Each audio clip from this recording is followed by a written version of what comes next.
हर बांस की जिंदगी में बढ़ते उम्र की मोड़ पर एक ऐसा समय आता है जहां उसके सामने पहले दो रास्ते सरल और तुरंत समाधान देने वाले होते हैं और वही तीसरा रास्ता कठिन और पीड़ा देने वाला होता है। लेकिन बांस पीड़ा चुनता है और यही से शुरू होता है।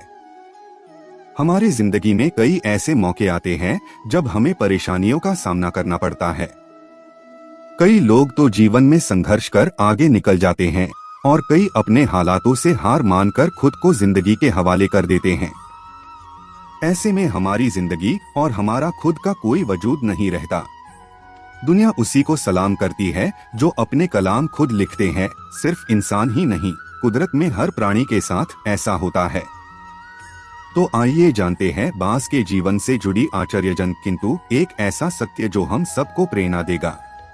बांस लगभग 70 वर्ष जीता है, परंतु अपने जीवन के 40वें वर्ष में आते आते उसे एक महत्वपूर्ण निर्णय लेना पड़ता है।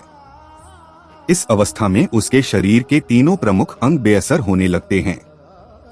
पहला, पंजे लंबे और लचीले हो जाते हैं और शिकार को पकड़ने में कमजोर हो जाते हैं।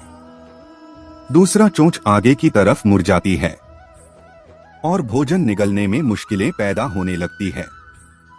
तीसरा, पंख भारी हो जाते हैं और सीने से चिपकने से कारण पूरे खुल नहीं पाते हैं और उड़ानें सीमित कर देते हैं। भोजन ढूंढना, भोजन पकड़ना और भोजन खाना तीनों प्रक्रियाएं अपनी धार खोने लगती हैं।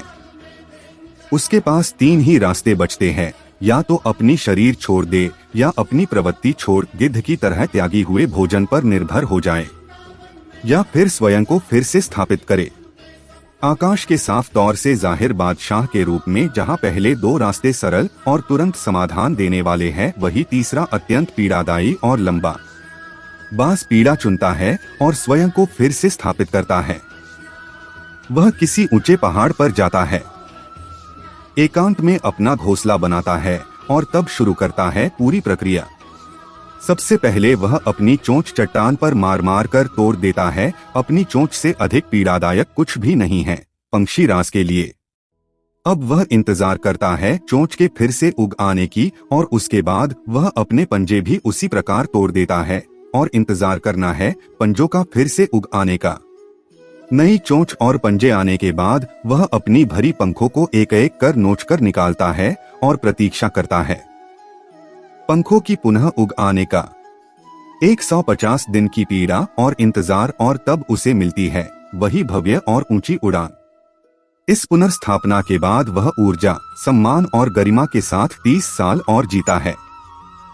आपने कई बार ये सुना होगा, भगवान भी उसी की मदद करते हैं जो अपनी मदद खुद करता है।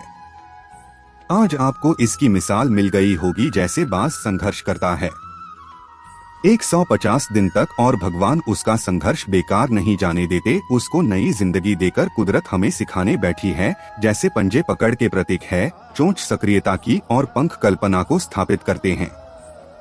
इच्छा हालातों पर काबू रखने की, सक्रियता स्वयं की अस्तित्व की गरिमा बनाए रखने की, कल्पना जीवन में कुछ नएपन बनाए रखने की। हम में भी 40 तक आते आते इच्छा, सक्रियता और कल्पना तीनों के तीनों निर्बल पड़ने लगते हैं। हमारा व्यक्तित्व ही ढीला पड़ने लगता है। आधे जीवन में ही जीवन खत्म होने जैसा लगता है। उत्साह, आकांक्षा, ऊर्जा नीचे की ओर जाने लगती है। हमारे पास भी कई विकल्प होते हैं, कुछ सरल और कुछ पीड़ादायक। हमें भी अपने जीवन के मजबूरी भरे अतिलचीनेपन को त्याग कर काबू दिखाना होगा। बांस की पंजों की तरह हमें भी आलस पैदा करने वाली वक्र मानसिकता को त्याग कर ऊर्जा से भरी सक्रियता दिखानी होगी। बांस की चोंच की तरह हमें भी भूतकाल में जकड़े अस्तित्व के भारीपन को त्याग कर कल्पना की आजाद उड़ानें भरने होंगी। बांस की पंखों की तरह 150 दिन ना सही 1 माह ही बिताया जाए स्वयं को दोबारा स्थापित करने में। जो शरीर और मन से चिपका हुआ है उसे तोड़ने और नोचने में पीड़ा तो होगी ही, बांस तब उड़ानें भरने को तैयार होंगे। इस बार उड़ानें और ऊंची होगी, अनुभवी होंगी और अनंत की ओर जाएंगी। जीत तक जंग जारी रहेंगी। अगर वीडियो पसंद आई हो तो चैनल को सब्सक्राइब करें, लाइक करें और शेयर करें। धन्यवाद।